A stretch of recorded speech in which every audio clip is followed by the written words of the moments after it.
बबलू हाथी सुबह सवेरे अकेले वन में टहलने के लिए निकला।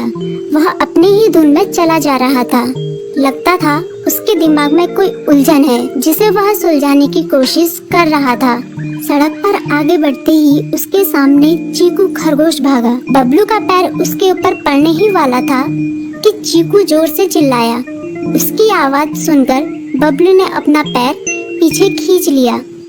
कहाँ खोए हो बबलू भाई? कहीं नहीं, बस कुछ ऐसे ही सोच रहा था। किस बारे में? तुम जानकर क्या करोगे? शायद मैं तुम्हारी कुछ मदद कर सकूं। तुम तो जानते हो आजकल वन में कितनी चोरियां हो रही हैं, पर चोर का कोई अता पता ही नहीं है। इस बात को लेकर वन के सारे प्राणी चिंतित थे।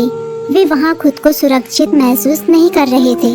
अरे चीकू भाई, हम मजबूर हैं। हम चोर को पकड़ ही नहीं पा रहे हैं। वह बहुत चालाक है और अपने काम को बड़ी कुशलता से अंजाम दे रहा है। कहीं कोई सबूत ही नहीं छोड़ रहा। हमारे राजा इस बात को लेकर बहुत चिंतित हैं। यही कारण है कि हम सब इस बारे में सोच रहे हैं। अब तुम मेरी इसमें क्या मदद कर सकते हो? मैं कुछ सोचता हूँ, हो सकता है मुझे कोई उपाय सूझ जाए। प्रयास करने में कोई हर्ज तो नहीं है। तुम ठीक कहते हो चीकू, लेकिन वन के गुप्तचर भी अभी तक इसका कोई हल नहीं निकाल सके। इतना कहकर वे चुप हो गए। बबलू की बातों ने चीकू को सोचने के लिए मजबूर कर दिया। चीकू को उदास देखकर बबलू बोला, तुम अपना मन छोटा मत करो। मुझे अच्छा लगा कि तुमने मेरी परेशानी को समझा। कभी मैं भी इस वन के लिए गुप्तचर का काम करता था। एक बार मेरी टांग टूट जाने से मेरे अंदर फुर्ती नहीं रही। तब से मैंने यह काम छोड़ दिया।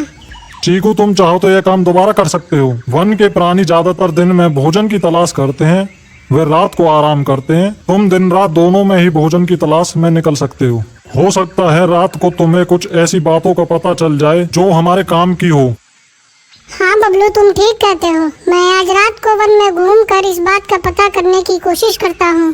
थोड़ी देर बातें करके चीकू अपने बिल की ओर बढ़ गया और बबलू अपने रास्ते चला गया। चीकू के दिमाग में अभी तक बबलू की कई बातें घूम रही थी। उसे समझ नहीं आ रहा था वह बबलू की मदद कैसे करे।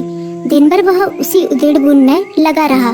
शाम होते ही चीकू कुछ सोचने लगा और वह चुपचाप बिल से बाहर निकल आया। चीकू की पत्नी ने देखा तो बोली, इस समय कहाँ जा रहे हो? बाहर खतरा है। खतरा तो सुबह भी रहता है, लेकिन खतरों से डरकर हम भूखे तो नहीं मर सकते। मैं बाहर घूम कर आता हूँ। इतना कहकर चीकू रात को बिल से बाहर निकल आया। कुछ दूर जाकर उसकी नजर बंकू उल्लू पर पड़ी, जो कुछ ही दूरी पर था।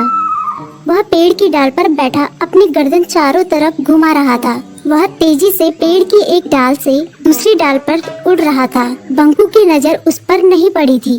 कुछ सोचकर चीकू पेड़ के पीछे से बाहर निकलकर थोड़ी खुली जगह पर आ गया और वहां से बंकू उल्लू को देखने लगा। बंकू ने चीकू को अंधेरे में भी देख लिया, पर उसने उसमें कोई उत्सुकता नहीं दिखाई और अपनी गर्दन चारों ओर घुमाता रहा। चीकू बड़ी देर तक बंकू की हरकतों पर नजर रखे रहा। वह थोड़ी देर तक खुले मैदान में खड़ा रहा, पर बंकू ने उसे देखकर भी अनदेखा कर दिया।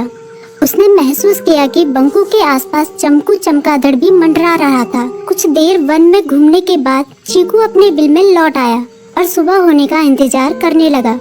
अगली सुबह बबलू उसी रास्ते में जा रहा था। रास्ते में चीकू उसका इंतजार कर रहा था।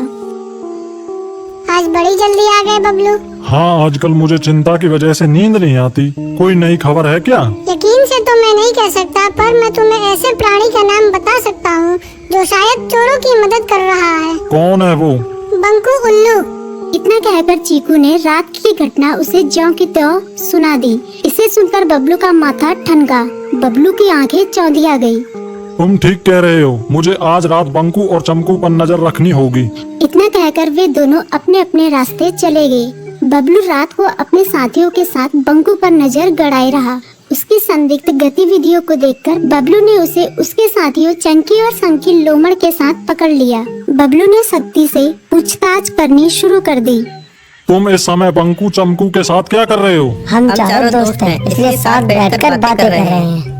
चमगादड़ और उल्लू की दोस्ती तो समझ में आती है, पर लोमड़ के साथ दोस्ती कैसे हो सकती है? सख्ती से पूछने पर दोनों ने अपना जुर्म कबूल कर लिया और सभी चोरियों के बारे में बताया जो उन्होंने कुछ दिन पहले वन में की थी। बबलू ने उनके चोरी का सारा सामान भी बरामद कर लिया। बंकू और चमकू को अभी तक समझ में नहीं आ रहा था कि वो इतनी आसानी से कैसे पकड़ में आ गई।